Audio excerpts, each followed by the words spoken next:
उड़ीसा, जिसे एक टाइम में अनडेवलप्ड स्टेट में गिना जाता था, वो आज कैसे बीमारू स्टेट से देश का फास्टेस्ट ग्रोइंग स्टेट बन गया। 2022 और 2023 के डेटा के अनुसार उड़ीसा की ग्रोथ रेट देश की इकोनॉमिक ग्रोथ रेट से भी ज्यादा है। एक सवाल ये उठता है कि उड़ीसा समुद्र तट पर होने के बावजूद महाराष्ट्र, तमिलनाडु, कोलकाता या गुजरात जैसे क्यों डेवलप नहीं हो पाया। वजह तो बहुत सारे हैं। Orissa 480 kilometre coast line share करता है बे ऑफ बंगाल में। अंग्रेज यानी ब्रिटिशर्स ने भी अपना ध्यान ज्यादातर वेस्टर्न कोस्ट पर दिया, जिससे उन्हें इंपोर्ट और एक्सपोर्ट में सुविधा हुआ करता था। उदाहरण के लिए मुंबई और गुजरात कोस्ट लाइन को देख लो तो वो पास्ट से ही रिच रह चुके हैं, क्योंकि वो अंग्रेजी शासनकाल से ही बन चुके थे। ऐसा भी कहा जाता है eastern coast are more shallow, जिसकी वजह से शिप को मूवमेंट देना मुश्किल हो जाता है।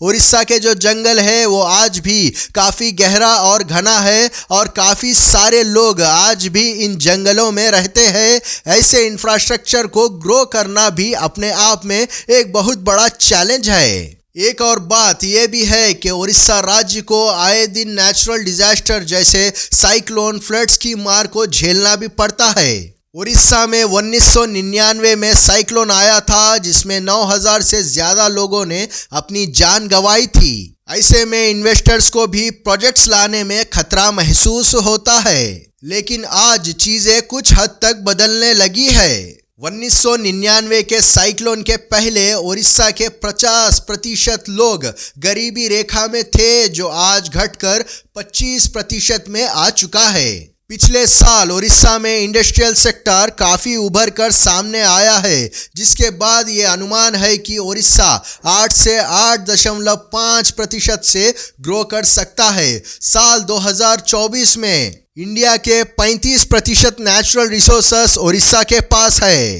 पहले उड़ीसा एग्रीकल्चर बेस्ड इकोनॉमी हुआ करता था, लेकिन आज की तारीख में इंडस्ट्रियल सेक्टर की तरफ बढ़ रहा है। जी हाँ, उड़ीसा बदल रहा है और आगे बढ़ रहा है। देश के सबसे 2 बड़े एल्यूमिनियम प्लांट उड़ीसा में है। देश का 25% आयरन के रिजर्व उड़ीसा के पास है और काफी बड़े मात्रा में यहाँ आयरन प्रोडक्शन होता है। इसके अलावा इलेक्ट्रिसिटी, गैस, कंस्ट्रक्शन मटेरियल्स का भी बड़ा प्रोडक्शन उड़ीसा से होता है। 1999 के साइक्लोन ने सरकार को इतना तो समझा ही दिया था कि उड़ीसा को आगे बढ़ना है तो डिजास्टर मैनेजमेंट को स्ट्रॉन्ग करना होगा और सूझबूझ के साथ कमबैक करना होगा। उड़ीसा के सरकार के काम करने का जो तरीका है वो वाकई में काबिले तारीफ है। यही वो डिजास्टर मैनेजमेंट है जिसकी मेहनत से 99% तक के नुकसान को संभाला जा रहा है और नए इन्वेस्टर्स को भरोसा करने और इन्वेस्ट करने के लिए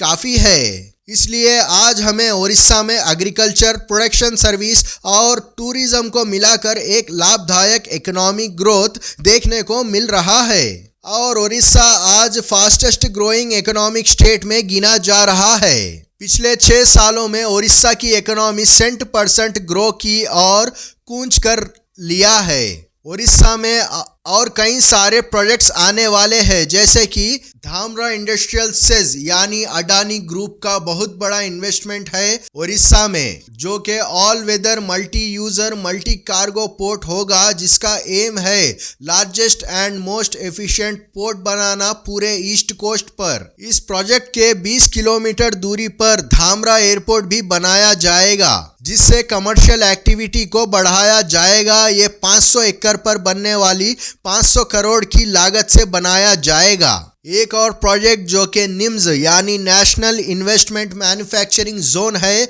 कलिंगा नगर में। कलिंगा नगर एक प्लान्ड इंडस्ट्रियल टाउन है जो कि उड़ीसा के जजपुर डिस्ट्रिक्ट में पड़ता है। यहाँ जिंदल और टाटा जैसे स्टील इंडस्ट्रीज मौजूद है। सरकार कलिंगा नगर को नेचुरल इन्वेस्टमेंट जोन बनाना चाहती है, जिसमें steel, aluminium downstream park, new industrial township, central business district with office, commercial and corporate office facilities provide की जाएगी, जो उड़ीसा को एक नए उभरते राज्य का दर्जा देने में अपना साथ देगा। The Paradip chemical and petrochemical investment, जो कि 284 स्क्वायर किलोमीटर में फैला इंडस्ट्री होगा और इसकी देखरेख इंडियन ऑयल कॉरपोरेशन करेगा। ये 2,77,734 तक के निवेशकों को आकर्षित कर सकती है, ऐसा उम्मीद किया जा रहा है। और कुछ पोर्ट्स जैसे प्रदीप पोर्ट, सुबर्णा रेखा, ऑल वेदर पोर्ट्स का